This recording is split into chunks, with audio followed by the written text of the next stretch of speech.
भूषण भाई हाथ नीचे भूषण।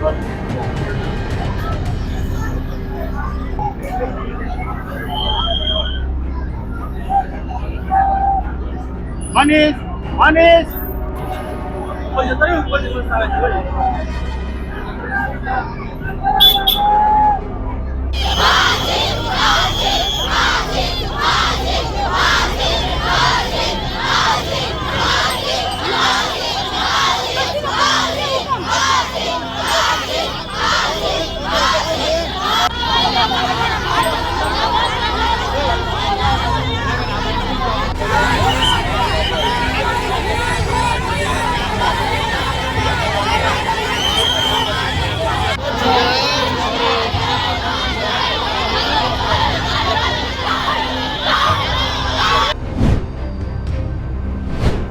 હત્યારાને ફાંસી આપો, फांसी आपो फांसी आपो હત્યારાને ફાંસી આપો, फांसी आपो फांसी आपो હત્યારાને ફાંસી આપો, फांसी आपो फांसी आपो હત્યારાને ફાંસી આપો, फांसी आपो फांसी आपो હત્યારાને ફાંસી આપો,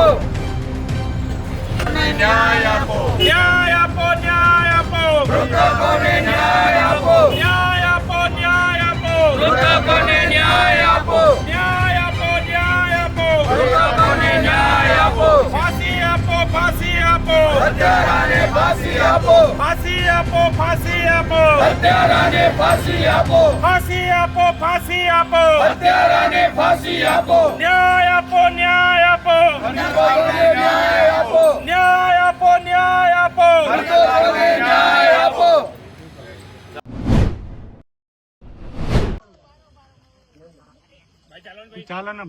બે દિવસ પહેલા સુરતની અંદર એક ઘાતકી હત્યાનો બનાવ બન્યો.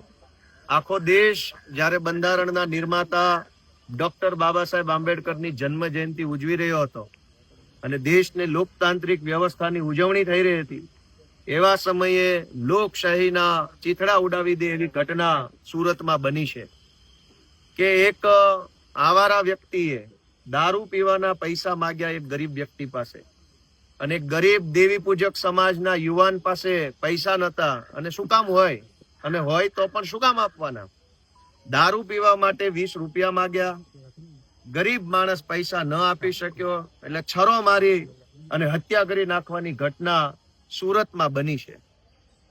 એક રીતે આ ઘટના જોઈએ તો ગુજરાતમાં જ્યારથી હર્ષ સંઘવી જેવા 8 પાસ ડફોળો મુખ્યમંત્રી બન્યા છે ત્યારથી ગુંડાઓ, બદમાશો, તોડબાજો, હત્યારાઓ, બળાત્કારીઓની હિંમત વધી ગઈ છે.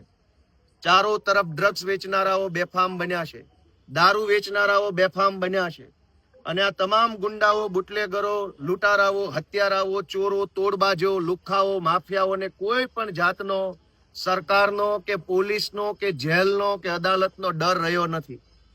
7 જેટલી બહેનો ઉપર એકનો એક ભાઈ આ દેવી પૂજક પરિવારનો છોકરો હતો.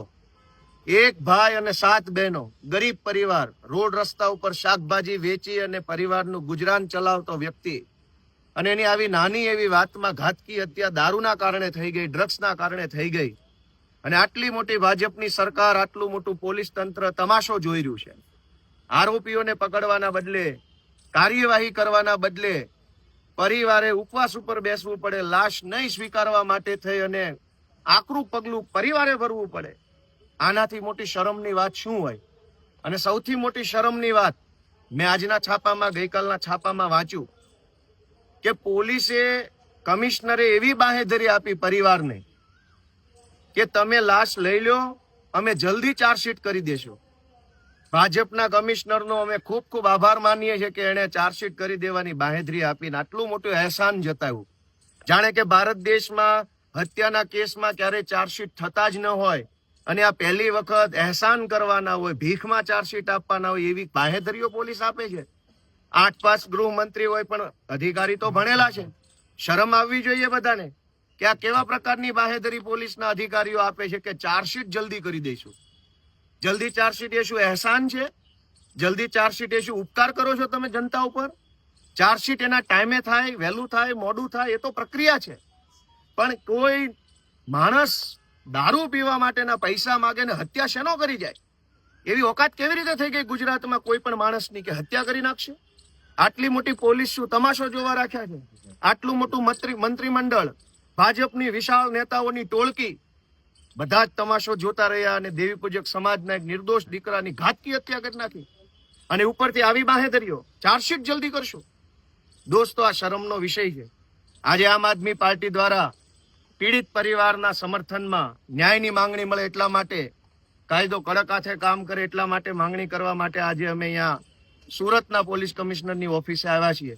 પોલીસ કમિશનરશ્રીને રજૂઆત કરવાના છીએ કે આ ગુંડાઓ 100 કલાકમાં ગુંડાઓનું લિસ્ટ બનાવવાનું હતું.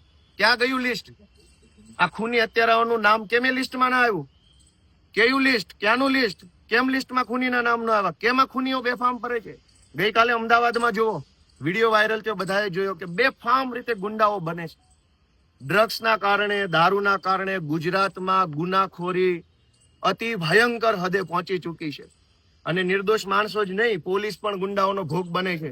અમદાવાદમાં લુખ્ખાઓ છરો લઈને નીકળેલા અને પોલીસની પીસીઆર વાહન ઉપર તલવારથી હુમલો કર્યો, એના વિડીયો પણ આ ગુજરાતે જોયા છે. ડ્રગ્સનું પેડલિંગ કરતા લોકો પણ પોલીસને ક્યારેક પોલીસ ઉપર હિંસક હુમલો કરી લે દ્રશ્યો જોયા છે. પોલીસની અને 8 પાસ મંત્રીની આંખ ખુલે એવી અમારી લાગણી છે કે ગુજરાતને બહુ બરબાદ કર્યું છે. આંખ ખોલો અને ગુજરાતને બચાવો.